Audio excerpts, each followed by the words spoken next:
Halo Sobat Investor, kembali lagi berjumpa di program The Editorial yang akan membahas tajuk utama pemberitaan yang tersaji di idxchannel.com dan idxchannel TV. Bersama saya Yanto Kusdiantono, redaktur pelaksana idxchannel.com. Indonesia berada di ambang sebuah keputusan ekonomi yang strategis dan bersejarah. Pemerintah melalui Kementerian Perdagangan telah menegaskan komitmen penuh untuk segera menandatangani kesepakatan perdagangan bebas antara Indonesia dengan Uni Ekonomi Eurasia. Penandatanganan bersejarah ini dijadwalkan berlangsung dalam waktu dekat dengan target paling cepat pada 20 dan 21 Desember 2025. Momen ini dipilih bertepatan dengan pertemuan puncak EAEU di Saint Petersburg, Rusia. Kehadiran para kepala negara di wilayah ini termasuk Presiden Kazakhstan Kassym-Jomart Tokayev diharapkan dapat menjadi saksi atas penyegelan kesepakatan ini pada tingkat Menteri Perdagangan. Kesepakatan ini melibatkan Indonesia dengan 5 negara anggota, yakni Rusia, Kazakhstan, Armenia, Belarusia, dan Kyrgyzstan. Kelima negara ini membentuk sebuah pasar bersama yang luas dengan potensi konsumennya mencapai lebih dari 180 juta jiwa. Total produk domestik bruto atau PDB gabungan dari negara-negara EAEU ini mencapai lebih dari 2,5 triliun US dollar. Adapun bagi Indonesia, penandatanganan FTA dengan negara-negara tersebut adalah langkah fundamental menuju diversifikasi pasar ekspor. Strategi ini juga bertujuan untuk mengurangi ketergantungan berlebihan pada pasar tradisional seperti Cina, Amerika Serikat, dan Uni Eropa. Pasar Eurasia menawarkan kesepakatan besar yang hingga saat ini belum dioptimalkan oleh produk-produk Indonesia.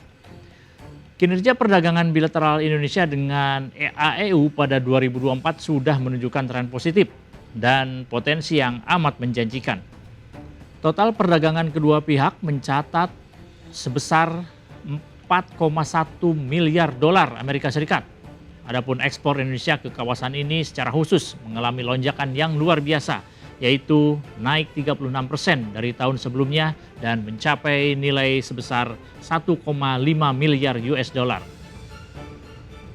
Kenaikan ini mengindikasikan bahwa produk Indonesia memiliki daya saing dan telah diterima baik di pasar Eurasia. Di sisi lain, impor Indonesia dari EAEU tercatat sebesar 2,4 miliar US dollar yang mengalami penurunan sebesar 4% dibanding tahun sebelumnya. Keseimbangan perdagangan ini meskipun masih defisit bagi Indonesia diproyeksikan akan lebih terkontrol dan bisa berbalik menjadi surplus pasca implementasi kerjasama perdagangan bebas ini. Data perdagangan dengan masing-masing negara anggota pada tahun lalu memberikan gambaran yang lebih terperinci tentang potensi yang ada. Sebut saja dengan Rusia misalnya, sebagai mitra terbesar di kawasan EAEU, perdagangan dengan negeri beruang merah ini mendominasi. Komoditas utama ekspor Indonesia adalah minyak kelapa sawit atau CPO, kemudian karet dan tekstil. Rusia juga menjadi sumber utama impor gandum dan pupuk bagi Indonesia. FTA ini akan memperkuat hubungan dagang antara Jakarta dengan Moskow yang secara substansial. Berikutnya adalah Kazakhstan. Negara ini memiliki potensi besar sebagai pusat logistik dan perdagangan di Asia Tengah. Indonesia berpeluang meningkatkan ekspor produk makanan olahan dan tekstil. Kazakhstan sendiri juga dikenal sebagai eksportir gandum dan mineral penting. Adapun hubungan dagang dengan Belarusia berpusat pada impor produk industri dan mesin pertanian. Sementara Indonesia mengekspor produk karet dan konsumen ke negara pecahan Uni Soviet itu. Sebelumnya, Indonesia dan Belarusia telah sepakat untuk memperkuat kemitraan di bidang industri sebagai tindak lanjut pertemuan Presiden Prabowo Subianto dan Presiden Alexander Lukashenko pada Juli 2025. Menteri Perindustrian Agus Gumiwang Kartasasmita menegaskan bahwa Belarusia sebagai anggota EAEU sangat strategis untuk mempercepat penandatanganan perjanjian perdagangan bebas tersebut. Kesepakatan ini penting untuk memperluas akses pasar bagi produk-produk nasional ke kawasan Eurasia. Meskipun volume perdagangan dengan Belarusia masih kecil, Indonesia optimistis bisa meningkatkannya hingga 5 kali lipat dalam waktu 3 tahun ke depan. Kedua pihak juga fokus pada potensi usaha patungan atau joint venture di sektor kunci seperti otomotif, alat berat, mesin pertanian, dan industri agro untuk perkebunan kelapa sawit atau biofuel. Adapun untuk mendukung kerjasama ini akan dibentuk Komite Ekonomi Bersama atau Joint Economic Committee dan Subkomite Industri.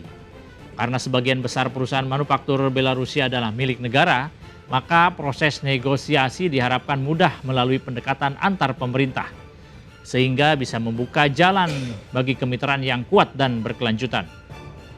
Sementara untuk Armenia dan Kirgistan, meskipun volume perdagangan Indonesia dengan mereka masih relatif kecil dibandingkan dengan Rusia atau Kazakhstan, kedua negara ini menawarkan gerbang ke pasar kawasan di Kaspia dan Kaukasus.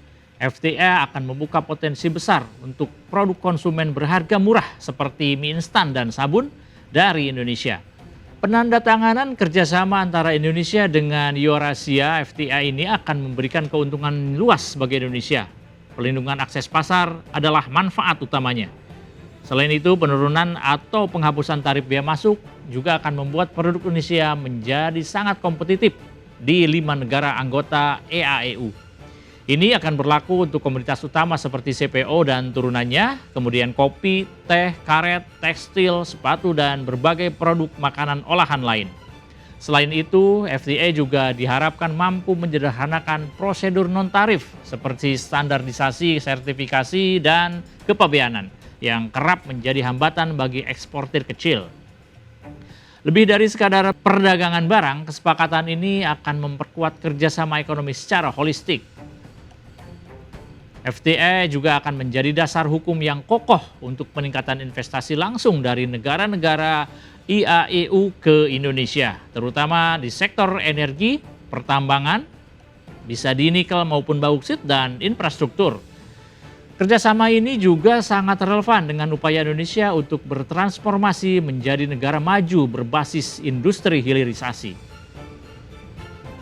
Meskipun potensi sangat besar, beberapa tantangan akan menguji implementasi kesepakatan tersebut. Logistik dan konektivitas merupakan hambatan fisik yang paling nyata. Jarak geografis antara Indonesia dan Eurasia membutuhkan rute pelayaran dan biaya transportasi yang tinggi. Oleh karena itu, keberhasilan FTA ini akan sangat bergantung pada kerjasama infrastruktur untuk mengembangkan jalur perdagangan yang lebih cepat dan efisien.